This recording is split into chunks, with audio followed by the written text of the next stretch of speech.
안녕하세요, 은우쌤입니다. 오늘 주어진 예제는 자바네요. 자바 프로그램입니다. 자, 스튜던트라는 클래스가 정의되어져 있네요.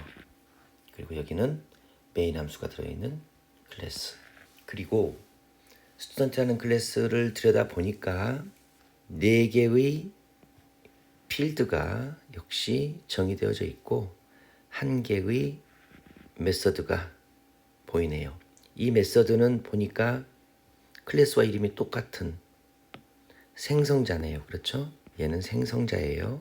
생성자라는 것은 클래스의 이름과 같은 메서드고 객체가 만들어질 때 맨 먼저 호출되는 메서드죠. 그렇죠?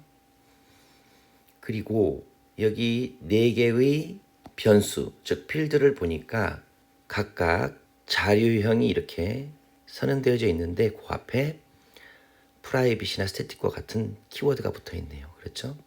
잠깐 프라이빗이나 스태틱에 대한 개념 설명을 하고 분석을 이어나가도록 하겠습니다. 여러분이 자바 배우시면서 객체지향 프로그래밍 언어의 특징도 배우셨을 거예요. 객체지향 언어의 특징 중 하나가 캡슐화라는 게 있잖아요. 말 그대로 캡슐로 만드는 거죠.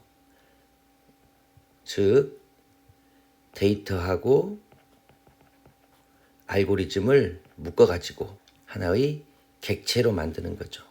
그리고 우리가 이 객체를 보통 뭐라고 얘기를 해요? 클래스라고 얘기를 하잖아요. 그렇죠? 그리고 이 데이터와 알고리즘을 공개하는 범위를 설정할 수 있는데 그 범위를 설정함으로써 정보 은닉이 가능하다. 배우셨죠? 바로 이 정보 은닉을 하는데 쓰여지는 키워드가 여기 보여지는 private 그리고 아무것도 안 쓰는 형태 그리고 protected 마지막으로 public 이렇게 4가지 정도가 있죠. 보통 private이라고 쓰게 되면은 같은 클래스 안에서만 접근할 수 있는 거죠. 그렇죠? 그리고 아무것도 안 쓰게 되면 얘는 클래스에서도 접근할 수도 있지만 패키지에서도 접근할 수 있죠. 이 패키지라는 것은 클래스를 모아놓은 집합이에요. 관계에 있는 클래스들끼리 모아가지고 하나의 파일 형태로 만들어서 사용할 수 있는데 이 묶어놓은 클래스의 집합을 패키지라고 하잖아요. 그리고 프로텍티드 같은 경우는 당연히 클래스와 패키지에서 접근 가능하고 또 하나 어디까지 상속받은 자기의 자녀까지도 접근할 수 있도록 허용하는 거죠. 그리고 퍼블릭은 누구나 다 접근해서 사용할 수 있다. 이렇게 4가지의 형태를 이용해서 정보 은닉을 실현하게 되는 거죠. 자, 이 개념을 여러분이 확실히 알고 계셔야 되죠. 실제 이 프로그램에서는 그런 부분들은 사용되어지고 있지 않지만 그래도 한 번쯤 여러분이 이런 기본적인 개념들을 정리해 놓으시면 좋겠습니다.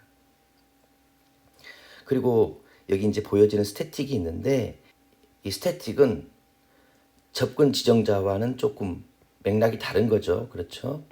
보통 우리가 변수나 또는 함수 앞에 다시 말하면 필드나 메서드 앞에 스태틱이라고 이렇게 쓸 수도 있고 또는 아무것도 안 쓸 수도 있어요. 역시 생략을 하는 거죠. 이렇게 아무것도 안 쓸 수도 있는데 보통 생략을 하게 되면은 인스턴스라는 개념을 갖게 되는 거고 스태틱이라고 쓰게 되면은 말 그대로 정적인 의미를 갖게 되는데 얘는 메모리에 형성되는 시점에 따라서 구분한다고 생각하시면 쉬워요. 다시 말해서 스태틱을 쓰게 되면은 프로그램이 실행되는 시점에 만들어져요. 즉 객체를 만들지 않고서도 바로 사용할 수 있다는 뜻이고요. 생략을 하게 되면 아무것도 안 쓰게 되면 객체가 만들어지는 시점에 메모리에 형성이 돼요. 다시 말하자면 객체를 만들지 않고서는 인스턴스 멤버는 쓸 수 없다는 거죠. 무슨 뜻인지 아시겠죠? 자, 그래서 이런 개념을 여러분이 알고 문제를 푸셔야 됩니다.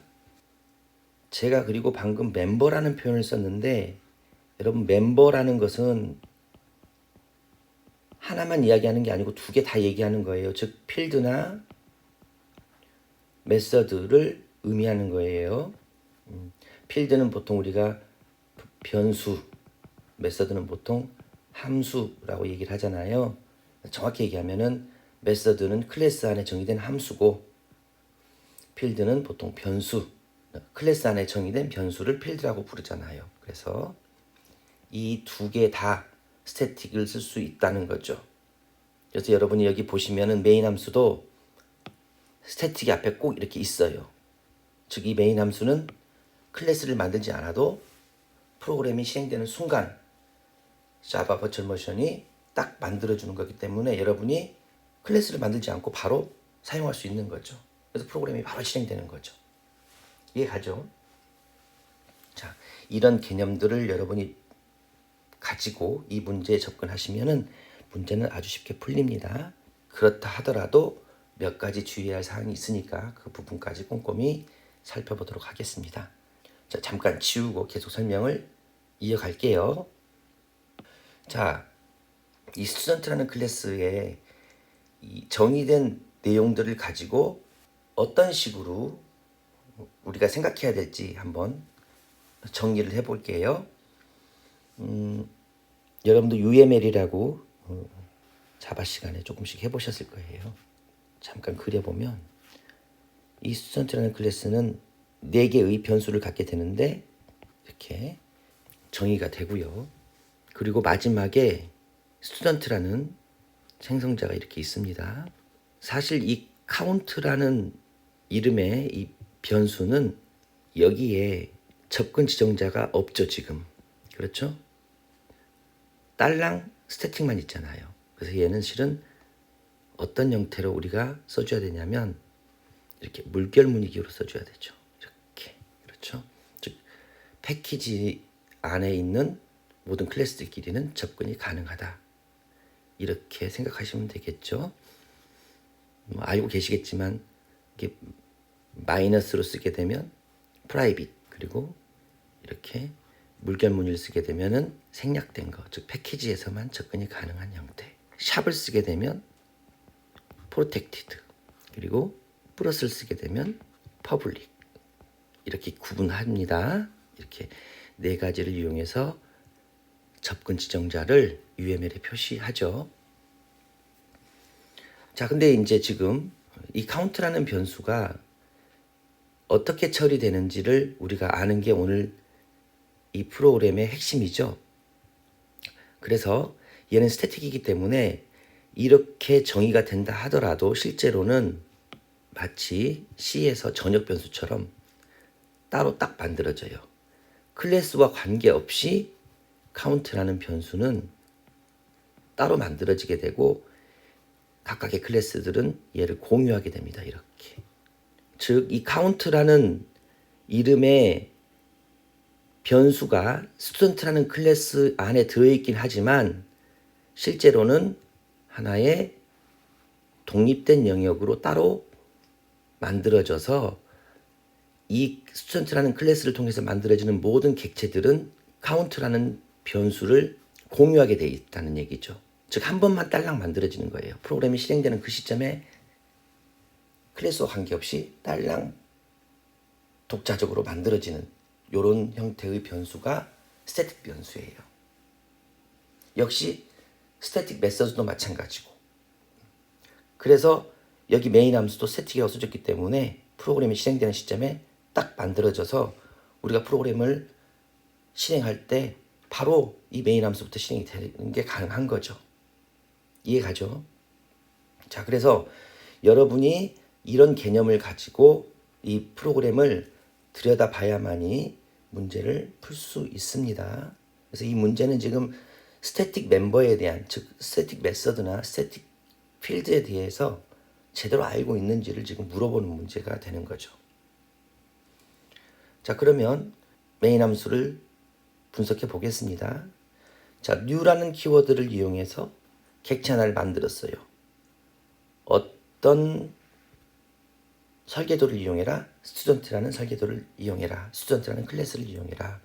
그리고 홍이라는 문자열과 90이라는 숫자를 전달을 했어요. 자, 그러면 얘는 만들어지는 순간 생성자를 호출하겠죠. 그러니까 이쪽으로 전달이 되게 되는 거죠. 이쪽으로 전달이 되죠. 각각 name하고 score라는 값으로 이 파라미터로 전달이 되겠죠. 여기에 홍 그리고 90이 이렇게 전달이 되겠죠. 자, 보니까 뿔뿔 카운트 했네요. 자, 아까 카운트 값은 0으로 우리가 맨 처음에 초기 값을 줬죠. 그렇죠? 근데 여기가 지금 0인 상태란 말이에요. 근데 뿔뿔 카운트 했으니까 이제 이 값이 1로 바뀌겠죠. 그렇죠? 그리고 그 값을 NO에 집어넣으라고 했어요. 그러면 이제 얘를 통해서 만들어진 이 스튜던트라는 클래스를 통해 만들어진 하나의 객체가 이렇게 만들어질 거고, 여기다 값만 그냥 쓸게요. NO에는 1이 들어갈 거고, 그 다음에 여기 name, this name이죠. 아시겠지만 파라미터에서 받는 이름과 클래스 사용하는 이름이 같을 때는 앞에다가 this라는 키워드를 이용해서 변수를 구분해 주는 거죠. 즉 이 this의 name은 얘를 의미하는 거죠. 지금 내가 선언한 이 스트링으로 선언한 얘죠. 얘 name. 그래서 파라미터로 받은 값을 this name에 넣어라 했으니까 여기 있는 name에는 홍이라는 문자열이 들어가겠죠. 그리고 역시 score도 집어넣으라고 했으니까 여기에는 90이라는 숫자 값이 들어갈 거예요. 그리고 나서 출력하라고 했네요. 요거는 아시다시피 중간에 공백을 하나 넣으란 얘기죠. 그러면 어떤 결과값이 나올까요? this name이니까 홍이라는 문자열이 출력이 되고, 그리고 한 칸 띄우고 this score 했으니까 여기에 90이라는 값이 나타나겠죠. 뭐 아시겠지만 이렇게 문자열하고 숫자하고 이렇게 더하게 되면은 자바에서는 자동 행변환이 일어나서 뒤에 오는 스코어가 문자 취급되는 거죠. 그렇죠? 그래서 문자 형태로 형변환이 일어난다는 거 참고로 알고 계시면 좋겠습니다. 그리고 줄 바꿈을 하라고 했으니까 줄이 바뀌겠죠. 이렇게. 이해되시죠? 그리고 여기서 지금 카운트라는 변수를 여러분이 주목해야 되는데, 얘도 여기에 카운트는 만들어질 거예요. 근데 얘가 실제로 누구를 가리키고 있다? 얘를 가리키고 있는 거죠. 얘를 이렇게. 이해되나요? 그래서 나중에 여러분이 실습 시간에 해보시면 아시겠지만, 지금 여기 얘는 지금 S1이라는 지금 참조 변수를 이용해서 얘를 지금 가리키고 있는 거잖아요. 그러면은 여러분 나중에 S1의 카운트 값이 뭐냐라고 출력을 해보면 이 값이 출력이 될 거예요. 아시겠죠? 자, 그 다음에 여기 보니까 두 번째 김과 88을 넣어서 S2라는 참조 변수에 할당하라고 했어요. 그럼 얘도 역시 똑같이 이런 식으로 만들어지겠죠. 근데 여기 지금 생성자에 보니까 카운트 값을 뿔뿔해서 집어넣으라고 했으니까 지금 현재 카운트 값은 1이잖아요. 그러니까 여기에 있는 넘버는 얼마가 되는 거예요? 얘는 2가 되는 거죠. 그리고 김 88 이렇게 들어가겠죠. 그리고 얘는 S2라는 얘가 이렇게 가리키고 있겠죠. 그렇죠? 얘도 좀 수정해야 되겠네요. 혹시 여러분 또 이런 거 헷갈리니까. 얘도 S1이라는 참조 변수가 가리키고 있겠죠. 자, 그리고 역시 얘도 출력하라고 했으니까 현재 여기 커서가 있는 지점부터 출력하니까 김 한 칸 띄우고 88 그리고 또 줄바꿈이 생기겠죠. 그렇죠? 생성자가 호출되니까요. 그 다음에 세 번째 역시 리와 구호를 집어넣어서 만들으라고 했으니까 이렇게 하나 만들어지겠죠. 얘도 이렇게 카운트를 참조하고 얘도 카운트를 이렇게 참조하고 이렇게 맞죠? 여기는 현재 2로 바뀔 거고 뿔뿔했으니까 얘는 다시 또 뿔뿔하니까 이제 3으로 바뀔 거고. 그렇죠? 얘가 3이 되고. 그래서 카운트라는 이 스태틱 멤버, 즉 스태틱 필드는 공유하고 있기 때문에 값이 독립적으로 가는 게 아니라 다 같이 한 곳을 가리키고 있다는 거. 요거 여러분이 잘 알고 계시면 되겠습니다. 자, 그래서 역시 출력하라고 했으니까 여기 이 문장에 의해서요. 생성자가 만들어지면서 출력하는 거니까 역시 커서가 있는 이 지점부터 그리고 역시 커서는 여기에 있겠죠. 마지막 문장을 보니까 이번에는 카운트 값을 출력하라고 했는데 앞에 이렇게 스튜던트라는 클래스 이름이 붙었어요. 바로 접근할 때 이렇게 여러분이 객체를 만들지 않았지만 처음부터 만들어지기 때문에 이 카운트가 소속되어 있는 소속의 이름을 앞에 써주고 바로 접근하면 돼요. 그래서 우리가 보통 정적 변수를 클래스 변수다 뭐 이렇게 부르기도 하잖아요. 그래서 이 카운트를 출력하라고 했으니까 현재 카운트 값이 3이잖아요. 그래서 여기에 3이 이렇게 출력이 되겠죠. 이게 결과가 되겠습니다. 중요한 것은 이 스태틱 변수가 어떻게 움직이느냐라는 것만 핵심적으로 여러분이 봐주시면 되겠어요. 네. 자, 그리고 아까도 잠깐 말씀드렸지만 얘도 S2에 카운트 하게 되면 접근하고 얘도 S3에 카운트 하면 똑같이 여기에 있는 정적 변수로 접근이 가능합니다. 카운트라는 정적 변수로. 그리고 이런 이 정적 변수에 접근할 때는 보통 이 클래스명을 써주고 변수명을 써주는 형태대로 접근합니다. 이렇게. 이 프로그램이 다 실행되고 나서 S1의 카운터를 출력하라 그러면은 어떤 값이 나올까요? 그렇죠. 3이 나오죠. 그대로 3이 나옵니다. 계속 값이 변하는 거니까요. 그래서 이런 것만 여러분이 조금 주의 깊게 봐주시면 이 문제는 크게 어려운 문제는 아니에요. 그렇지만 시험에 스태틱 변수가 가끔씩 이렇게 나오기 때문에 스태틱 변수가 어떤 역할을 하는지 어떻게 메모리에 구성돼서 값이 계속해서 유지되는지 이런 것들은 여러분이 좀 주의 깊게 살펴놓으시는 것이 좋을 것 같습니다. 자, 오늘 내용은 여기서 마치고요. 다음 시간에 또 뵐게요. 안녕히 계세요.